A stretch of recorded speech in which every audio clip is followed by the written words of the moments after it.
Now students, so the net observation that we had made in polarization is that the unpolarized electric field vector, which has its corresponding magnetic field also in the mutually perpendicular direction, gets polarized when one component of the electric field vector passes through the optic axis. Now we define plane of vibration as that plane which contains the electric field vector and the direction of propagation. Okay, so suppose you have an unpolarized light source like this. This is your unpolarized light source. Okay, and the light passes through, say, a tourmaline crystal with its optic axis. So this is your tourmaline crystal. You usually draw it like this. Okay, and this is the optic axis of the tourmaline crystal. Alright, so when the light emerges, only those electric field vector parallel to the optic axis passes through, the others are blocked. Now this being the direction of propagation of light, okay, this particular plane having the electric field vector and the direction of propagation, if you call this as z axis, okay, and if you call this as, or rather if you call this as z and if you call this as y, then the zy plane is the plane of vibration. So this plane will contain the electric field vector and the direction of propagation. Now as I told you, with this particular electric field there is a corresponding magnetic field H. Okay, so for historical reason, this plane which contains the magnetic field vector and the direction of propagation is called the plane of polarization. So if I call this as X and this as Y, then this is your plane of polarization.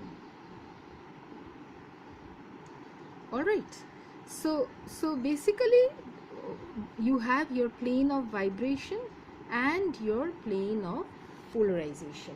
Now what is important is to understand, for example, in a double refraction phenomena, as I told you that what happens basically, the light gets broken up into two components. And what are the two components? One is an ordinary component. For double refraction,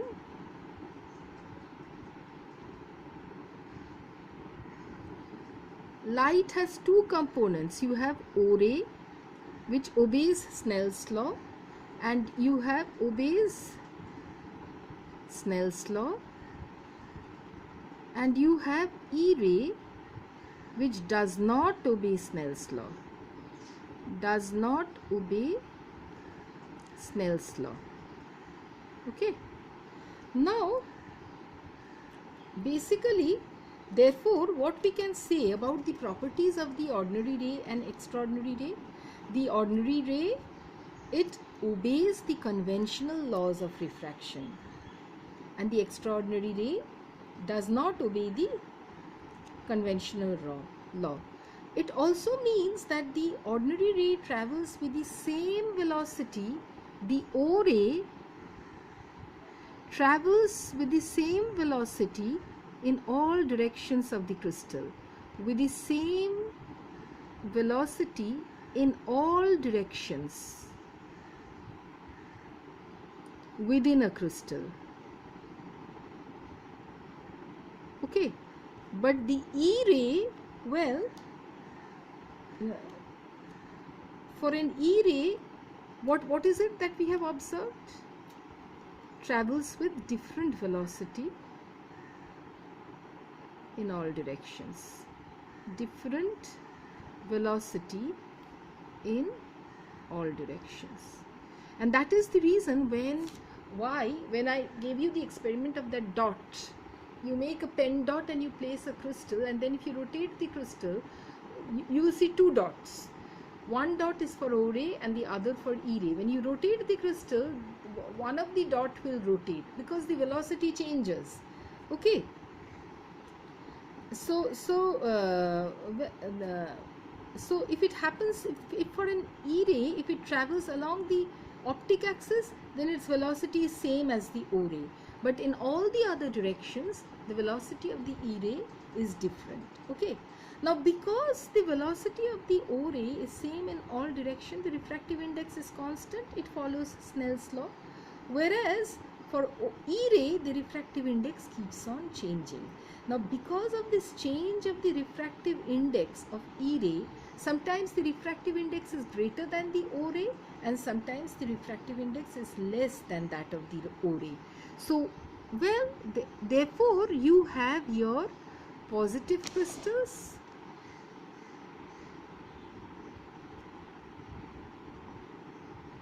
so what are positive crystals? Well, when the refractive index of the E ray, well, is greater than that for the O ray, you say, that means mu is greater than mu O. Okay.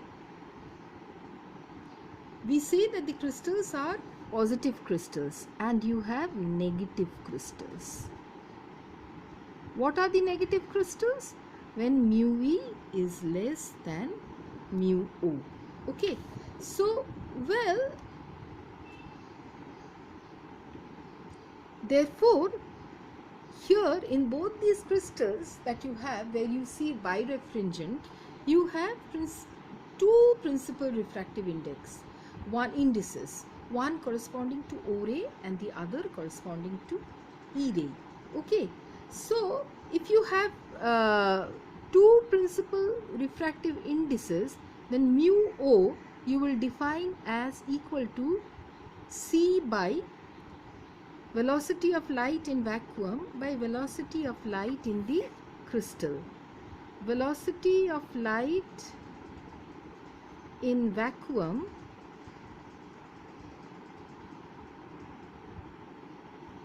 divided by velocity of light in crystal.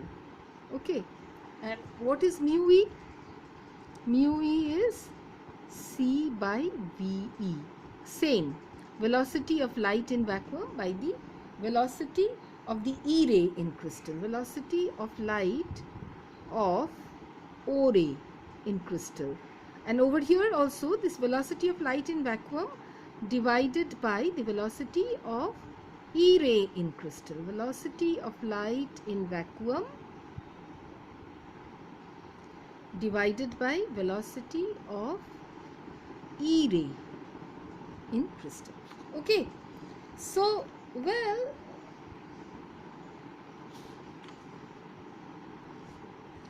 so this is how we define our positive crystals and negative crystals. Okay. Also, we have, due to double refraction, we have uniaxial crystal